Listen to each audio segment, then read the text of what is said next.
Saisissez la grâce de Dieu. Shalom, bien-aimés dans le Seigneur. Notre méditation du jour s'intitule « Saisissez la grâce de Dieu ». Nous tirons notre texte dans Luc chapitre 23, de versets 42 à 43 qui nous dit ceci. « Et il dit à Jésus, « Souviens-toi de moi quand tu viendras dans ton règne. » Jésus lui répondit, « Je te le dis en vérité, aujourd'hui tu seras avec moi dans le paradis. » Gloire à Dieu. Dieu considère plus notre foi en sa grâce que nos mérites. Ce brigand a saisi la grâce de Dieu et non ses mérites pour avoir un futur envieux. Il était convaincu que Jésus était juste.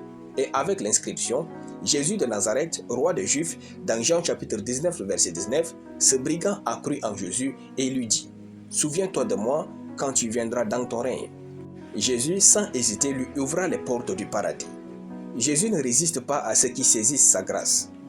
Ce que Dieu peut faire est au-delà de tout ce que nous pouvons imaginer. Ce que la bonté de Dieu fera pour nous, toutes les puissances humaines ne le pourront jamais. Ne quittez pas ce monde sans avoir vu la grandeur de Dieu. Ne quittez pas ce monde sur vos mérites, mais sur la grandeur de la grâce de Dieu. Au-delà de vos erreurs, il y a la grâce infinie de Dieu qui n'a rien à voir avec votre nationalité. Ne quittez pas ce monde sur les œuvres de vos diplômes, mais sur les bordures de la grâce de Dieu. Goûtez à la grâce de Dieu avant de partir de ce monde au nom de Jésus. La grâce de Dieu va corriger votre vie là où elle a mal commencé et vous donner ce que personne n'a encore eu dans ce monde. Croyez et saisissez la grâce de Dieu. Votre foi en la grâce de Dieu donnera du sens à votre vie.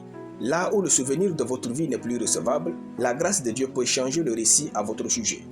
Dites avec nous, je laisse la grâce de Dieu me bénir sans la contrôler par mes mérites.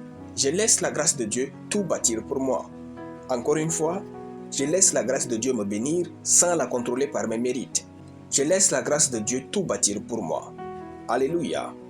La grâce de Dieu a la plus belle démarche dans nos vies lorsque c'est difficile. Tout le monde voyait un brigand à la croix, seul Jésus et le brigand sauvé savaient qu'il était sauvé et avait désormais une nouvelle identité. Le témoignage des hommes à votre sujet ne définit pas ce que Dieu fera pour vous. Dieu n'attend pas la validation humaine pour changer votre histoire. Dieu a sauvé ce brigand en dépit de ce que les autres pensaient de lui. Jésus n'a pas dit au brigand « va confesser et reviens ». Il ne l'a pas demandé la liste de ses péchés. Voyez-vous, la grâce de Dieu est plus puissante que nos mérites et erreurs. Saisissez-la. Alléluia.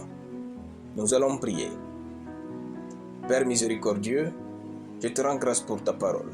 Je vis dans et par la grâce de Dieu, au nom de Jésus. Amen. La lecture biblique en une année, 1 Chronique chapitre 24 à 1 Chronique chapitre 26. Soyez bénis, c'était le pain du ciel.